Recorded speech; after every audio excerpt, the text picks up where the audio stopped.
Hari ini, 19 Disember, Rhapsody Reality. Pastor Chris berkongsikan satu mesej yang bertajuk Suara Syurgawi. Haleluya.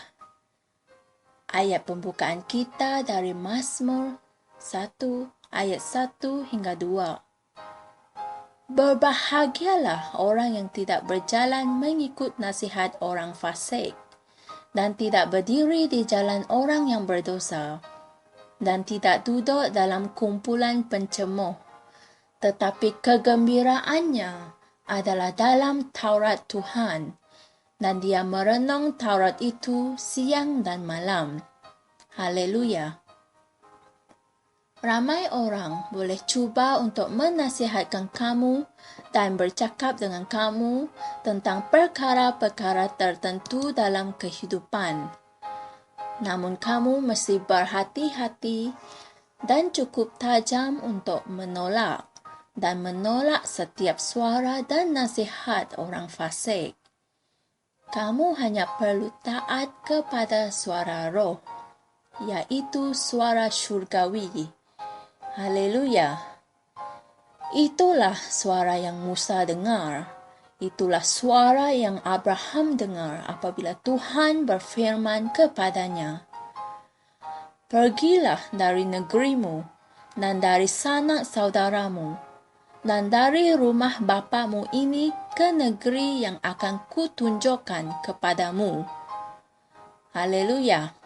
Inilah firman Tuhan dalam Kejadian 12 ayat 1. Abraham tidak tahu ke mana dia disuruh pergi. Alkitab berfirman, sebab dia menantikan sebuah kota yang mempunyai dasar, yang direncanakan dan dibangun oleh Tuhan. Inilah firman Tuhan dalam Ibrani 11 ayat 10. Dia menuruti suara syurgawi itu tanpa sebarang persoalan. Puji Tuhan. Sebagai umat Kristian, kita bukan berasal dari dunia ini. Kita berasal dari syurga. Haleluya.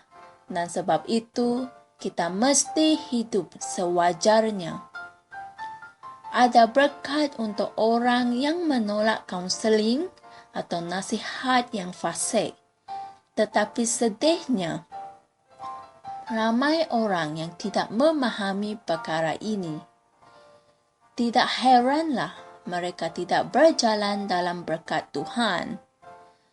Tidak kira mereka ialah orang yang beragama. Tidak kira bahawa mereka telah pergi ke gereja untuk masa yang lama. Mereka tidak berjalan dalam kehendak Bapa yang sempurna kerana mereka mengikut nasihat manusia, nasihat yang berdasarkan deria-deria semula jadi yang membawa kepada kegagalan. Apabila kamu hidup dengan firman Tuhan, nasihatnya, kehidupan adalah berbeza. Puji Tuhan. Kamu berada dalam keselamatan, keamanan, dan kemakmuran. Kamu akan menimbun kejayaan ke kejayaan. Kamu akan menjadi seperti pokok yang ditanam di tepi sungai, yang menghasilkan buah pada musimnya. Dan apa-apa yang kamu lakukan berhasil. Haleluya. Biarkan suara Tuhan melalui firman-Nya menjadi pengadil yang terakhir dalam segala perkara yang kamu lakukan. Belajar dan amalkan firman.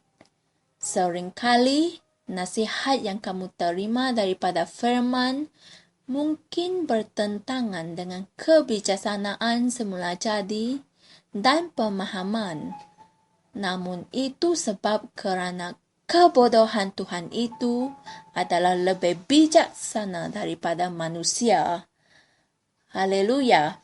Inilah firman Tuhan dalam 1 Korintus 1 ayat 25.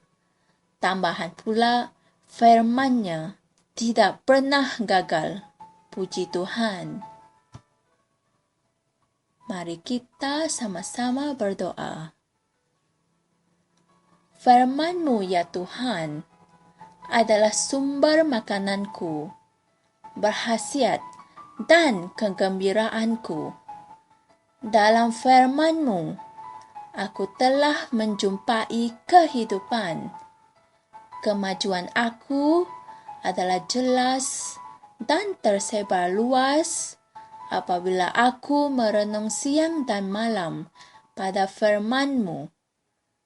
Terima kasih untuk transformasi dan peningkatan kemuliaan dalam hidup aku hari ini, yang berlaku dengan kuasa dan impak dari firman-Mu dalam diri aku. Dalam nama Yesus, amin. Untuk merenung kajian yang selanjutnya, sila baca Amsal 3 ayat 1 hingga 2 dan Ibrani 4 ayat 12. Tuhan berkati saudara-saudari sekalian.